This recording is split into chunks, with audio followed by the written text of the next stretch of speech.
Teorema de Arzelà-Ascoli é um clássico teorema de análise com aplicações em diversos tópicos, incluindo um dos mais importantes, que é a aplicação nas equações diferenciais ordinárias. Bem, para começar a falar do teorema de Arzelà-Ascoli, vamos falar sobre um teorema de análise 1, que é Heine-Borel, que diz que todo subconjunto de Rn que é limitado e fechado, é compacto. Então, em particular, toda sequência dentro desse conjunto tem uma subsequência que é convergente e, naturalmente, o limite pertence ao conjunto K também. Nós podemos perguntar se esse resultado é válido para outros espaços não sendo Rn. Então, de fato, hoje vamos concentrar sobre espaços de funções contínuas, C0, com domínio intervalo 0 e 1, funções reais, e munimos esse espaço de norma C0 ou norma de supremo, lembrando que norma de supremo de uma função é exatamente supremo desse conjunto, todos os x em 0 e 1. Lembrando que essa norma induz uma distância entre funções e, naturalmente, a gente tem um espaço métrico. Além disso, nós mostramos que a convergência nesse espaço métrico é a mesma coisa que convergência uniforme de funções. Então, vamos considerar um subconjunto, que de fato é a bola fechada, de todas as funções C0 contínuas, tais que norma é menor ou igual que 1. Então, pela definição, esse conjunto é um conjunto fechado, limitado, pois todo mundo tem norma menor ou igual que 1. Por outro lado, nós podemos ver que este conjunto não é um conjunto compacto, ou seja, vamos mostrar um exemplo de uma sequência de funções fn's, fn de x definimos como sendo x elevado a n, e verificamos que simplesmente essa sequência não tem nenhuma subsequência convergente. A razão é simples, pois se existir uma subsequência fni convergindo a alguma função, observe que fni de x é x elevado a ni. É simples ver que essa sequência de funções convergem pontualmente, né, para a função que não é contínua. Ou seja, esse é gráfico da função limite. No ponto 1, função limite vale 1, em outros pontos entre 0 e 1, estritamente menor do que 1, vale 0. Então, não é contínua e, portanto, a convergência não poderia ser uniforme. Isso quer dizer que não existe nenhuma subsequência que convirja para um ponto, ou uma função, nesse caso, no conjunto B. A causa deste problema, de fato, é a dimensão infinita desse espaço. Esse espaço é um espaço que tem uma diferença grande com o espaço Rn, que é a dimensão, de fato. Bom, no curso de análise funcional vocês veem um pouco mais detalhadamente essas coisas, mas apenas vamos contentar que aqui estamos tratando com bola de raio 1 dentro de um espaço, de fato aqui é um espaço vetorial também, um espaço de todas as funções contínuas, que tem norma. E a bola de raio 1, a bola fechada, não é compacta, isso é o caso de todos os espaços de dimensão infinita. Mas hoje vamos ver quando uma sequência tem uma subsequência convergente. Não é o caso de todos os conjuntos ou todas as sequências, mas vai ser o caso de algumas sequências que vai ser exatamente o enunciado do teorema de Arzelà-Ascoli. Para isso, precisamos fazer uma definição de uma sequência funções equicontínuas. Uma sequência de funções é dita equicontínua, sendo que Fn todas são funções, pertencem a C0, 0, 1, R, quer dizer, todas são funções contínuas. A gente diz que essa sequência é equicontínua se para todo epsilon existe um delta, tal que se S menos T menor do que delta, qualquer n pertencente a n, nós temos que Fn de S menos Fn de T é menor do que epsilon, ok? Então, observe que tem uma uniformidade com respeito de n aqui, por isso que é equicontinuidade, ou seja, a continuidade diz que para todo epsilon existe um delta tal que isso aconteça individualmente para cada função, mas agora delta não está dependendo do n também, que delta independe não depende de n, certo? E não depende de x também. Então, esse aqui é equicontinuidade. Bom, o teorema de Arzelà-Ascoli, teorema de Arzelà e Ascoli diz que toda sequência limitada, aqui temos aquele conjunto limitado como enunciado do teorema de Heine-Borel, mas temos uma hipótese a mais agora, e equicontínua. Então é preciso que essas funções, além de terem norma limitada, uma limitação que serve para todas as funções, sejam equicontínuas também. Então, toda a sequência limitada equicontínua de funções em C0, 0, 1, R tem uma subsequência uniformemente convergente, que é exatamente convergência nesse espaço C0, 0, 1. Ok, então nós vamos provar esse teorema. Nós assumimos agora uma hipótese a mais.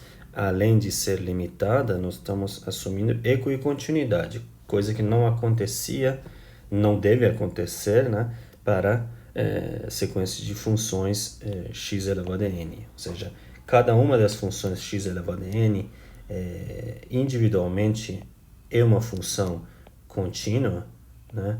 Mas quando você aumenta n, essa continuidade vai custar cada vez mais para a função, dependendo do n, ou seja, o delta vai depender de n também, pois perto de ponto 1, se você observar, a continuidade fica cada vez mais delicada, a continuidade dessas funções, pois o gráfico da função xn vai ficar muito achatado perto de 1 e de repente está subindo, vai valer 1 no ponto 1.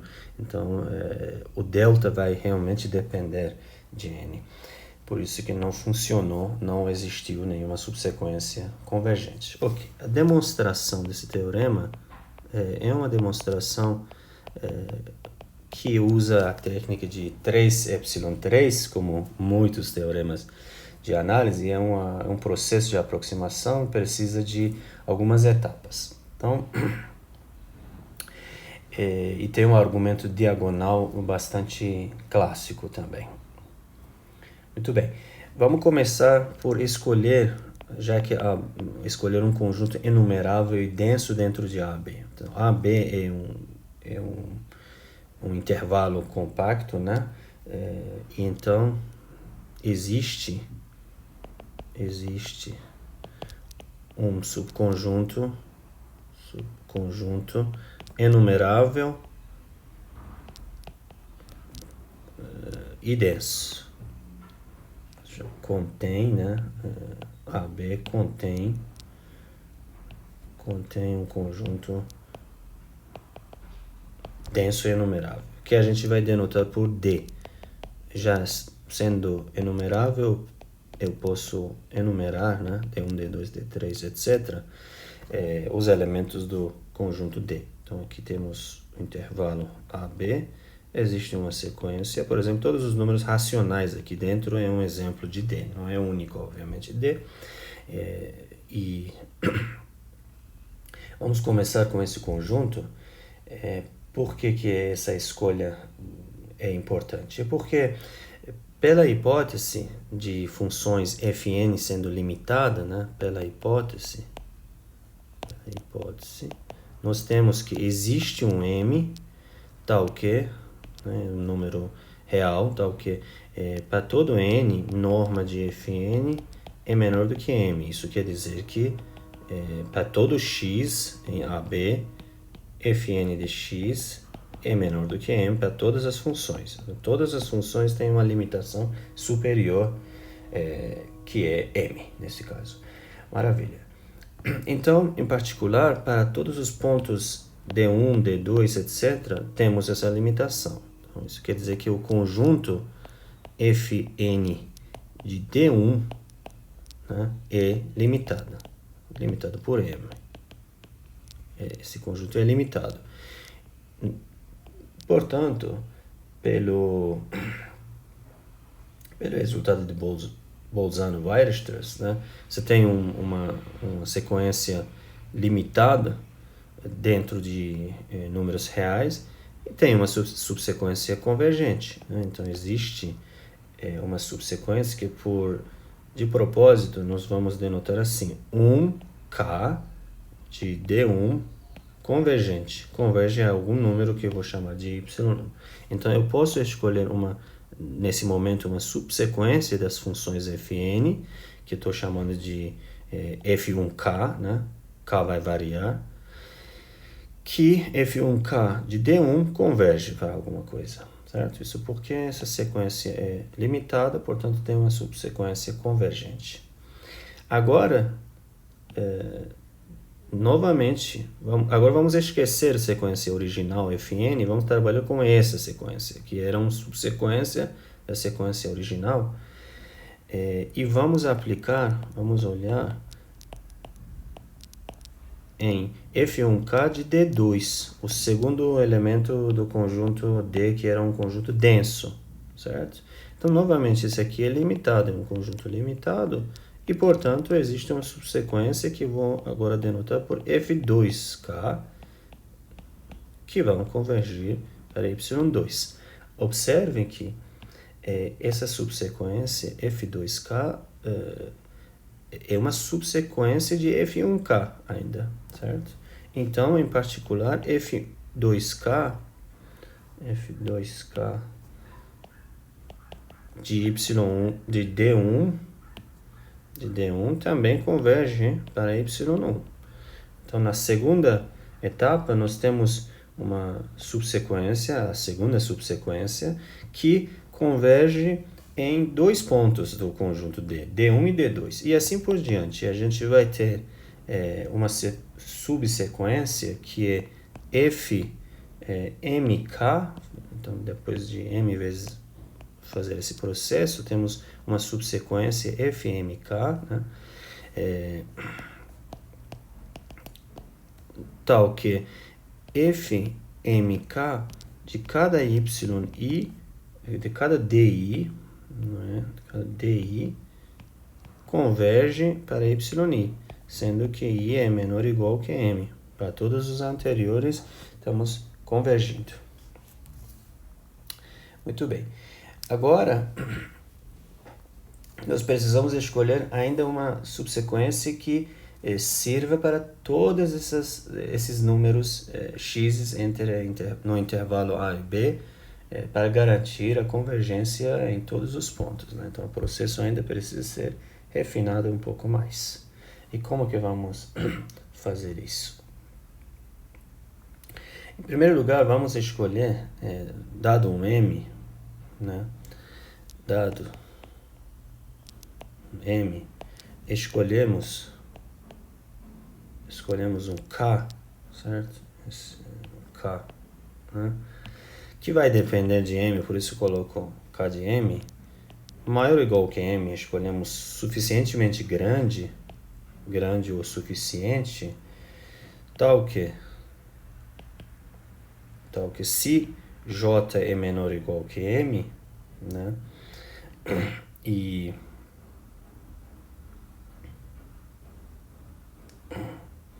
K é alguma coisa maior do que algum número maior do que esse K de M, então nós temos que FMK de DJ menos YJ é menor do que 1 sobre M. Bom, nós podemos fazer isso porque fixamos M, né? Temos M fixo e, portanto, sabemos que, fixando M, nós sabemos que a sequência FMK de todos os DJs, aqui o I, mas eu estou usando J, todos os DJs convergem. Então, temos M sequências que sabemos que convergem. Portanto, eu posso escolher, dado um epsilon, que eu escolhi aqui 1 sobre M, pela convergência, eu posso escolher um inteiro, certo? K, para cada sequência que essa diferença seja menor do que 1 sobre M.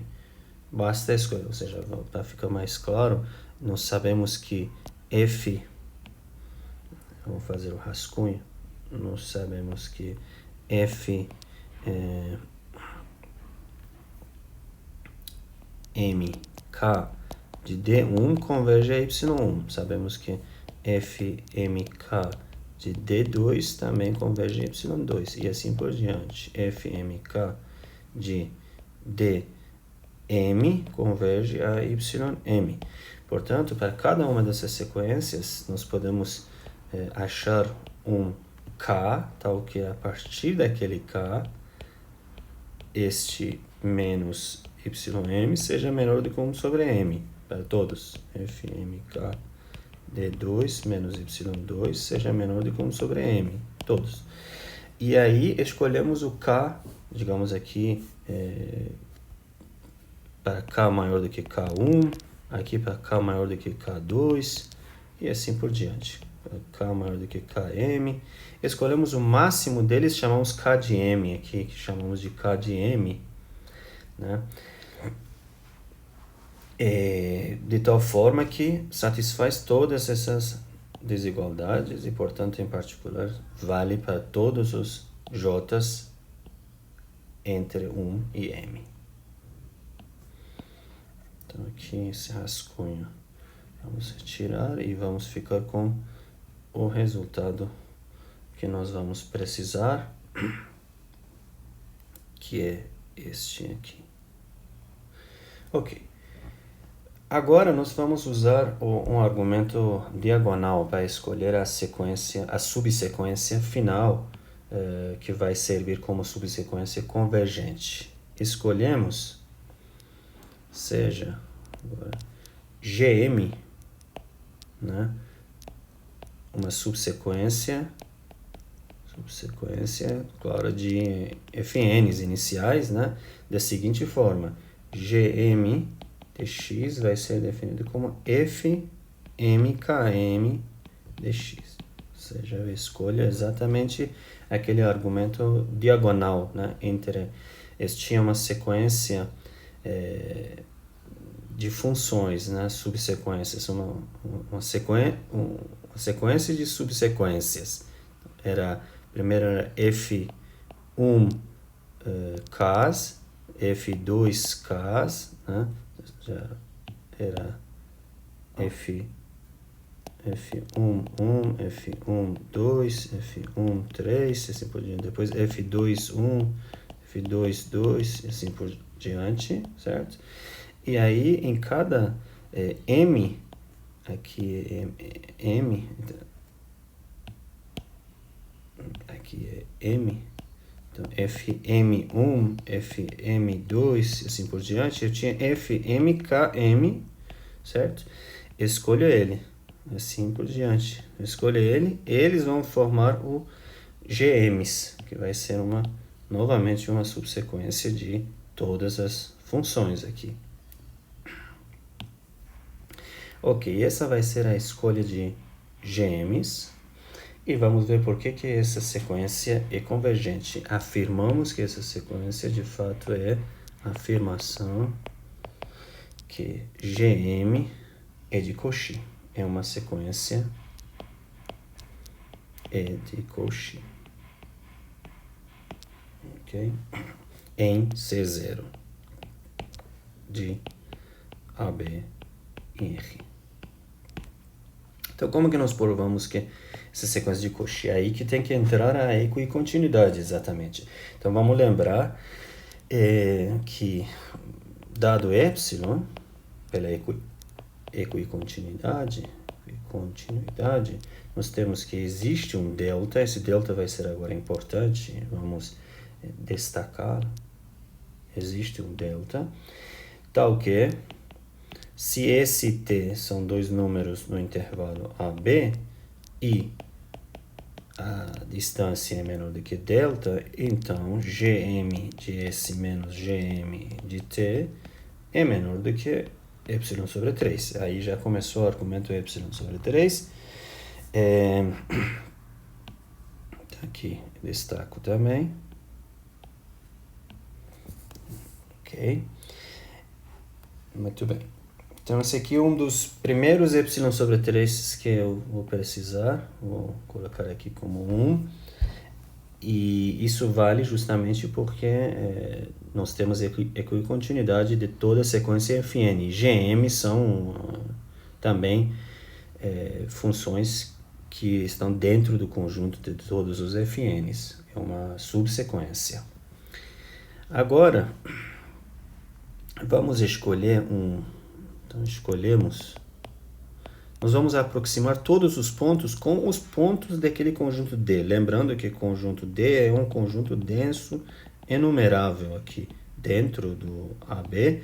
O que vamos fazer? Nós vamos escolher um conjunto grande, mas finito, entre esses D1, D2 até Dns, que cada um ponto no conjunto, no intervalo AB, fique a distância delta de um desses pontos D1 até DJ. Vamos escrever. Então, escolhemos um J grande o suficiente, tal que todo x no intervalo AB existe, para todo x em AB, existe um J, né, menor ou igual que J, tal que a distância entre x e esse dj é menor do que delta. Então, isso aqui naturalmente é pela compacidade do intervalo, né? Vem pela compacidade do intervalo e densidade de D. Então, a gente sabe que o conjunto D é denso, né? E agora eu quero mostrar que se eu escolher um número suficiente dos elementos de D, o número pode ser grande, 1 milhão deles, ele vai ficar quase denso. Isso quer dizer que todo ponto do intervalo fica à distância delta de um desses pontos. E simplesmente para fazer isso, nós temos que pegar cada ponto do intervalo e pegar uma vizinhança de tamanho delta em torno dele e usar a compacidade e escolher um número finito deles. E aí nós temos um número finito de Ds que estão dentro desses intervalos. Ok. Agora, nós vamos utilizar o seguinte, nós vamos usar, então, o fato de que temos um número finito de Ds para trabalhar, né? E sabemos que, então, Gm desses DJs, né, converge para cada J, certo? Então, Agora fixamos esse número finito de jotas. Portanto, existe um n, um número, tal que para todo Lm maior do que n, e todo j menor do que este j, Gm de dj menos Gl de dj é menor do que epsilon sobre 3. Esse aqui é a segunda epsilon sobre 3 que vai aparecer para provar que a sequência Gm é Cauchy. Observe que para provar que é Cauchy, eu tenho que mostrar que Gm de x, né, menos Gl de x, qualquer x no intervalo AB é menor do que epsilon, para ml suficientemente grande, maior do que um tal n. Mas o que eu fiz nesse momento foi o seguinte: para os números d1 até dj, j grande, né, esse j grande, eu sei que Gm de dj converge, ok? Já que eu sei converge, portanto, é de Cauchy. Então, novamente, é aquele argumento. Para cada j, eu acho um n. Pego o máximo daqueles n's e, portanto, terei um n que satisfaz essa desigualdade para todos os j's, entre 1 até j grande, ou seja, j menor que este j fixo. Ok, aqui usei novamente um argumento que não estou escrevendo, mas acredito que dá para entender. Ok, agora, se, já estamos finalizando, se Lm é maior do que esse n, e pegamos agora um x arbitrário, não apenas esses dj's, vamos ver o que vamos fazer com esse x. Ok, escolhemos, dado esse x, escolhemos um dj, tal que a distância entre x e dj é menor do que aquele delta que eu escolhi aqui, de equicontinuidade, para satisfazer essa coisa, essa desigualdade.